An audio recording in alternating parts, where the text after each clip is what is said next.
Hello बच्चों, तो आज हम पढ़ेंगे कैसे कॉनकेव मिरर के सामने अगर हम एक ऑब्जेक्ट रखें तो उसके अंदर उसकी इमेज हमें दिखाई देगी। जैसे कि फॉर एग्जांपल अगर मैं एक प्लेन मिरर की बात करूं, आप सब लोगों ने अपने घरों में प्लेन मिरर देखा है। ये हमारा एक प्लेन मिरर का रिप्रेजेंटेशन हो गया। अगर आप इसके सामने खड़े हैं तो आपकी इमेज इसके बैक साइड में ऐसे बनती है, बिल्कुल। तो इसको हम ऐसे भी अज्यूम कर सकते हैं कि अगर ये आप हैं, अपराइट एरो, एक सिंपल सा डायग्राम, तो आपकी इमेज इसके पीछे भी ऐसे अपराइट दिखेगी। ये इमेज सेम साइज़ की होगी, ये इमेज जो है इरेक्ट होगी, मिरर के पीछे है तो वर्चुअल होगी, और हम कह सकते हैं कि सेम डिस्टेंस पे होगी। जितना डिस्टेंस आप मिरर से दूर खड़े हैं उतना ही डिस्टेंस ये इमेज भी मिरर से होगी। अब हम देखते हैं अगर कॉनकेव के मिरर की बात आएगी तो क्या होगा। हो सकता है आप में से कुछ बच्चों ने ये पढ़ा हो 7th-8th क्लास में कि कॉनकेव मिरर के जब बहुत करीब हम किसी ऑब्जेक्ट को रखते हैं तो उसकी इमेज जो है वो एनलार्ज्ड इमेज बनती है, एक बड़ी इमेज बनती है। तो समझते हैं कि ऐसा कैसे होता है और क्या क्या डिफरेंट केसेस होते हैं एक कॉनकेव मिरर के लिए। ये हमारा एक कॉनकेव मिरर हो गया, पोल, फोकस एंड सेंटर। इसमें क्या क्या ऑब्जेक्ट डिस्टेंसेस पॉसिबल हैं हम सबसे पहले ये समझते हैं। ऑब्जेक्ट डिस्टेंस 1, क्या कैटेगरी पॉसिबल है कि हम बहुत दूर कोई ऑब्जेक्ट को रख दें मिरर से। ये हमारा मिरर है और इससे बहुत दूर हमने कहीं ऑब्जेक्ट रख दिया, यानी मिरर को पता ही नहीं चल रहा है कितना दूर है, तो उसको हम कह सकते हैं ऑब्जेक्ट एट इन्फिनिटी, बहुत दूर है, ऑब्जेक्ट एट इन्फिनिटी।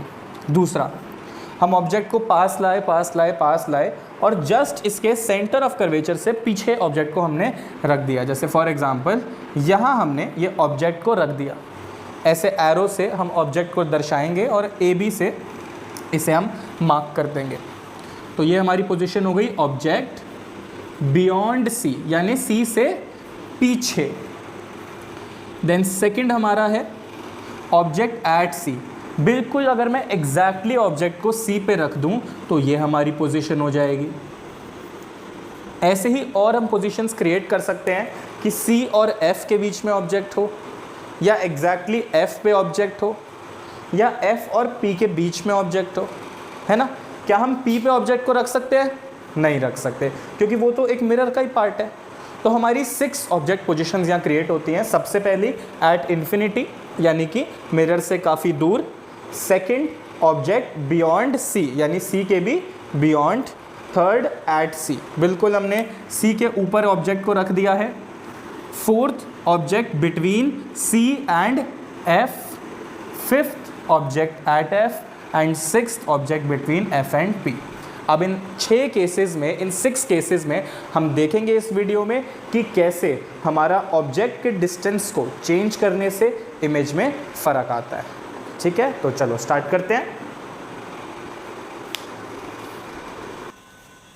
चलिए, तो हमारा सबसे पहला केस है ऑब्जेक्ट एट इन्फिनिटी। लेकिन सबसे पहले केस को हम पहले नहीं बनाएंगे, हम स्टार्ट करेंगे सेकंड केस से। सेकंड केस था हमारा ऑब्जेक्ट बियॉन्ड C। लेकिन सर ऐसा क्यों? पहले केस को तो पहले ही बनाना चाहिए। तो कुछ चीज़ों में सवाल करने देखो ज़रूरी नहीं होते, समय के साथ समझ में आ जाएगा हमने ऐसा क्यों किया। पहले हम सेकंड केस बनाते हैं। ये हमने बनाया concave mirror, principal axis, pole, focus, centre, and then हमने बियॉन्ड सेंटर हमारा ऑब्जेक्ट रखा। ऑब्जेक्ट को हमने नेमिंग दी AB। B के ऊपर से हम एक स्ट्रेट लाइन निकालेंगे, यानी कि एक लाइट रे B से निकल रही है parallel to the principal axis. अब यहाँ पे क्या होगा? यस, सही पकड़ लिया आप लोगों ने। अब ये फोकस को कट करते हुए रिफ्लेक्ट हो जाएगी। देखो, रे डायग्राम्स के लिए ना एक फोरमोस्ट इंपॉर्टेंट चीज़ है, एक ही इंपॉर्टेंट चीज़ है जो आपको याद रखनी है कि जब भी हम ऑब्जेक्ट बनाएंगे AB, तो 2 लाइट रेज हमें B से निकालनी है। कितनी लाइट रेज? 2 light rays. ये 2 लाइट रेज कौन सी होंगी? हमने 4 रूल पढ़े हैं, उन चारों रूल में चौथे को आप इग्नोर कर दो, जिसमें हम पोल पे डालते हैं। उसके अलावा जो 3 रूल बच गए, उनमें से कोई भी 2 रूल हम यहाँ यूज़ करेंगे, जिसमें लाइट रे B से निकलेगी और मिरर पे टकराएगी। जब वो 2 रूल हम ड्रॉ करेंगे तो ऑटोमेटिकली हमारा रे डायग्राम बन जाएगा। तो ये हो गया हमारा पहला रूल, लाइट रे निकली parallel to the principal axis, reflect हुई, cutting through focus. Second rule हम कौन सा बनाए, कोई भी बना सकते हैं। हम ऐसा करते हैं, बी से लेके और एफ के थ्रू लाइट रे ले जाते हैं, यहाँ फोकस के थ्रू लाइट रे कट होते हुए गई। After reflection parallel to the principal axis light हमारी निकल गई। आप लोग जब कॉपी में बनाओगे तो स्केल पेंसिल से बनाओगे तो आपका डायग्राम ऑब्वियसली थोड़ा ज़्यादा एक्यूरेट बनेगा। अब जहाँ पे भी हमारी रिफ्लेक्टेड रेज हैं, एक हमारी रिफ्लेक्टेड रे ये वाली हो गई, एक ये वाली हो गई। आप देखो ये इंटरसेक्ट कहाँ कर रही हैं, दोनों लाइन मिल कहाँ रही हैं, यहाँ पे बिल्कुल। तो इस पॉइंट को हम प्रिंसिपल एक्सिस से जोड़ देंगे और एक डाउनवर्ड एरो यहाँ बना देंगे। ये हमारा था ऑब्जेक्ट ए बी। अब इसकी उल्टी इमेज हमारी बन रही है ए डैश, और बी ऊपर की बजाय अब नीचे आ गया बी डैश। यस, तो बहुत ही सिंपली हमने देखा कि इसकी इमेज जो है वो बन गई ए डैश बी डैश। अगर इमेज की प्रॉपर्टीज की बात करें तो इमेज कहाँ पे बनी है हमारी, बिटवीन सी एंड एफ, सी और एफ के बीच में हमारी इमेज बन गई है। अगर आप ध्यान दो तो ऑब्जेक्ट से थोड़ी छोटी बनी है इमेज, ये हमारा ऑब्जेक्ट था एंड इससे थोड़ी सी छोटी हमारी इमेज बनी है, यानी कि डिमिनिश्ड इमेज है, स्मॉल इमेज है। एंड क्योंकि इमेज हमारी on the same side of mirror बनी है, इमेज हमारी on the same side of mirror बनी है, तो इसको हम कहेंगे रियल इमेज। इसको हम क्या बोलेंगे, रियल इमेज। रियल इमेज के साथ साथ हम देख सकते हैं कि इमेज का जो ओरिएंटेशन है वो उल्टा हो चुका है। पहले सीधी इमेज थी, सीधा ऑब्जेक्ट था, अब ये उल्टी इमेज हो चुकी है। तो एक और property, real and inverted image हमारी बन चुकी है। ये साथ साथ आप समझने के ड्रॉ करोगे तभी ये दिमाग में रजिस्टर होगा। तो हमारा ऑब्जेक्ट बियॉन्ड सी था, इमेज बनी between C and F, diminished और रियल एंड इन्वर्टेड। इसको जितना आप लोग प्रैक्टिस करेंगे ड्रॉ करके उतना अच्छे से समझ में आएगा। अब एक बार हम सारे रे डायग्राम फटाफट बनाते हैं और देखिए कि किसी में आपको डाउट तो नहीं आ रहा बनाते हुए, ठीक है।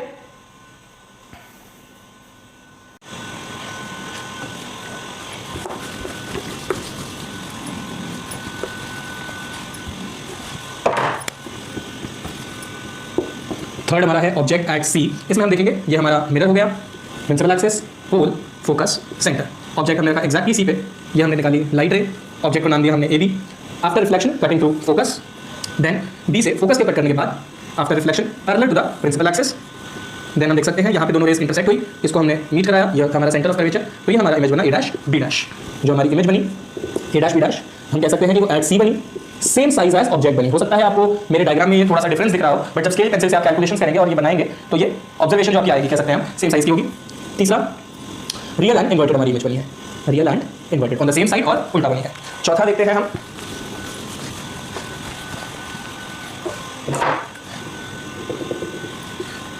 पोल, फोकस, सेंटर।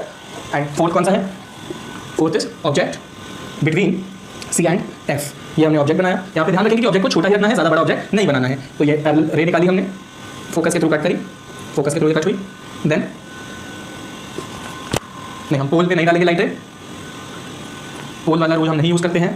सेकंड रूल आप यूज़ कर सकते हो, फोकस के थ्रू डालेंगे, then parallel to the principal axis, जहाँ पे ये इंटरसेक्ट हुई आप प्रिंसिपल एक्सिस से ज्वाइन करेंगे। तो आपका भी ऐसे ही आना चाहिए। ये हमारा ऑब्जेक्ट था ए बी और इमेज बनी ए डैश बी डैश। जो हमारा ए डैश बी डैश आएगा वो बियॉन्ड सी आएगा, कहाँ आएगा, beyond C.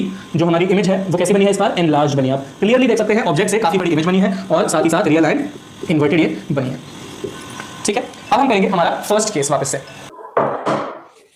Coming back to first case, हमारा पहला था ऑब्जेक्ट एट इंफिनिटी। जी हाँ, पहले केस को अब हम करेंगे। क्यों? क्योंकि ये थोड़ा सा अलग है बाकियों से। इसमें हम ऑब्जेक्ट ए बी नहीं दिखाते हैं।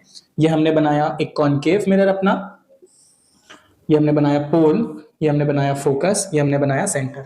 अच्छा, एक मेरी आप बच्चों से ऑर्डर भी है, रिक्वेस्ट भी है कि अगर अभी तक आपने बाकी के रे डायग्राम्स नहीं बनाए हैं, सेकंड, थर्ड और फोर्थ, तो आप यही वीडियो को पॉज करो, सारे रे डायग्राम बनाओ दोबारा और फिर इसको देखो। वो बनाने से पहले, वो प्रैक्टिस करने से पहले ये आप नहीं ड्रॉ करोगे। ओके, चलिए अब आप सब डायग्राम बना चुके हो। तो object at infinity, pole, focus, centre. जब कोई ऑब्जेक्ट हमसे बहुत दूर होता है, जैसे कि हम बात करें सन, सूरज हमसे बहुत दूर है, अगर हम मिरर कोई हाथ में पकड़े और सन की उसमें इमेज फॉर्मेशन ट्राई करें तो वो बिल्कुल कैसे बनेगा, जैसे ऑब्जेक्ट एट इंफिनिटी हो।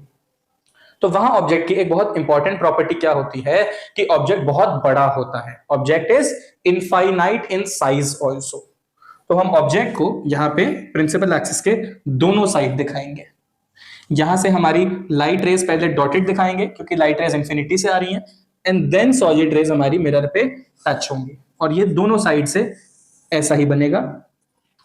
आफ्टर रिफ्लेक्शन ये फोकस के थ्रू लाइट रेज कट करेंगी हमारी, और आप देख सकते हैं कि ये इंटरसेक्ट भी कहां करेंगी, फोकस पे। तो यहां पे हमारी जो इमेज बनी वो एग्जैक्टली एट एफ बनी, वो हाईली डिमिनिश्ड बनी। हाईली डिमिनिश्ड मतलब यस, कुछ बच्चों ने सही बोला है, कुछ ने नहीं बोला है, तो वो भी जान लो। पॉइंट साइज्ड, पॉइंट की शॉर्ट फॉर्म मैंने पीटी लिखी है, पूरा लिखेंगे पॉइंट साइज्ड। और तीसरा, ये इमेज हमारी कैसी बनी है, यहां लिख देते हैं रियल एंड इन्वर्टेड। ये इमेज हमारी कैसी बनी है, रियल एंड इन्वर्टेड। तो ये हो गया हमारा फर्स्ट केस। जब हम बाकी बना लेते हैं सेकंड, थर्ड, फोर्थ, तो ये बहुत इजी लगता है, ऐसा कुछ नहीं है। अब फिफ्थ और सिक्स्थ केस बनाते हैं हम।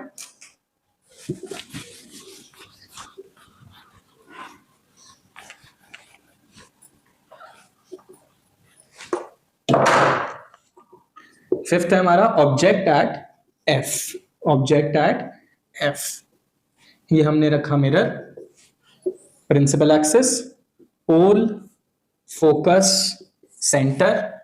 अब हमारा ऑब्जेक्ट रखा जाएगा एग्जैक्टली फोकस पे। यहां आप ध्यान रखेंगे कि ऑब्जेक्ट का साइज छोटा बनाना है, ज्यादा बड़ा नहीं बना देना है ऑब्जेक्ट को। जितना देखो आप मिरर के पास बनाओगे ऑब्जेक्ट को, कोशिश करना कि ऑब्जेक्ट छोटा ही रहे। जब ऑब्जेक्ट मिरर से दूर बनाएंगे तो थोड़ा सा बड़ा बनाएंगे, उससे डायग्राम बनाना बहुत ईजी हो जाता है। तो ये हमारा ऑब्जेक्ट हो गया ए बी। इसको ए बी को ऐसा करते हैं, अभी नहीं लिखते, डायग्राम पूरा होने पे लिख देंगे। ये हमने निकाली हमारी पहली ray, parallel to the principal axis, cuts through focus. देखो एरो जरूर बनाने हैं, कभी भी आप रे डायग्राम बनाते वक्त ये जो एरोज हैं ये मिस नहीं करेंगे, ठीक है। सेकंड रूल हम कौन सा बना सकते हैं, देखो क्या हम फोकस के थ्रू लाइट रे पास कर सकते हैं डायरेक्ट? ये पॉइंट बी से क्या मैं फोकस के थ्रू लाइट रे पास कर सकता हूं? नहीं, बिल्कुल नहीं कर सकते। तो हम यहाँ ये वो वाला रूल यूज करेंगे कि सेंटर के थ्रू अगर लाइट रे आ रही होती और फिर बी से निकलती तो वो as it is after reflection चली जाती। यानी अगर सेंटर वाली डायरेक्शन में लाइट रे आ रही होगी तो एज इट इज वापस चली जाएगी, बिल्कुल। तो इसको अगर मैं आगे एक्सटेंड करूं तो हम देखेंगे ये हमारी रिफ्लेक्टेड रे जा रही है, एक रिफ्लेक्टेड रे ये जा रही है, दूसरी रिफ्लेक्टेड रे ये जा रही है। क्या ये आगे जाके कभी मीट करेंगी? बिल्कुल भी मीट नहीं करेंगी। हम देख सकते हैं कि इनके बीच में डिस्टेंस ना बढ़ रहा है ना कम हो रहा है। They are parallel lines, they are parallel lines, और पैरेलल लाइंस कभी भी मीट नहीं करती हैं। तो हम यहाँ क्या कहेंगे, हम कहेंगे जो ऑब्जेक्ट की इमेज हमारी बनने वाली है वो इमेज हमें तो नहीं पता कहां बनेगी, तो इंफिनिटी पे उसको हम अज्यूम कर लेते हैं, ये इंफिनिटी पे जाके बनेगी। साइज भी हम उसका क्या इमेजिन कर लेते हैं, हाईली डिमिनिश। जब इतना दूर जाके बनेगी तो highly diminished, sorry highly enlarged, highly enlarged वो बनेगी, बहुत बड़ी इमेज बनेगी। और क्योंकि सेम साइड पे बन रही है तो ये हो जाएगी रियल एंड इन्वर्टेड, ठीक है। तो ये थे हमारे first 5 cases of concave mirror, जिसमें इमेज रियल एंड इन्वर्टेड तो पांचों केसेस में बनती है, लेकिन उनके डिस्टेंस और उनके साइज बदलते रहते हैं। अब हम देखेंगे हमारा सिक्स्थ केस। सिक्स्थ केस है हमारा object between P and F. हमने बनाया mirror, concave mirror, pole, focus and centre. Object रखा बिटवीन पोल एंड फोकस। पहली लाइट रे निकाली parallel to the principal axis, after reflection ये फोकस से cut होते हुए निकली। दूसरी लाइट रे हम सेंटर से लाएंगे और बी के थ्रू पास होती हुई मिरर पे, एंड देन सेम डायरेक्शन में ये रिफ्लेक्ट बैक हो जाएगी। अब हम देख सकते हैं कि ये लाइट रे यहां दूर दूर जाती जा रही है, यानी इस साइड तो ये कभी मीट नहीं करेंगी और ना ही ये पैरेलल है जैसे कि फिफ्थ केस में थी।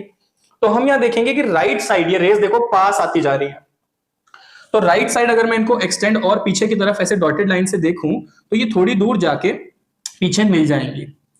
तो इस केस में हम देखेंगे कि इमेज जो है वो एक्चुअली बिहाइंड द मिरर बन रही है। इमेज कहां बन रही है? Behind the mirror. हम इसे प्रिंसिपल एक्सिस से ज्वाइन कराएंगे और ये हमारा हो जाएगा ए डैश बी डैश इमेज, और यहां हमारा था ये ए बी ऑब्जेक्ट। तो इस केस में हमारी जो इमेज बनी वो बिहाइंड द मिरर बनी, वो हमारी यहां लिख लेते हैं बिहाइंड द मिरर बनी, location is behind the mirror. Size हम देखते हैं एनलार्ज्ड बना, इमेज जो है वो ऑब्जेक्ट से बड़ी है, ये हमारा ऑब्जेक्ट और इमेज उससे काफी बड़ी है। और थर्ड, इस केस में हमारी इमेज वर्चुअल बनती है। कैसी बनती है? वर्चुअल बनती है।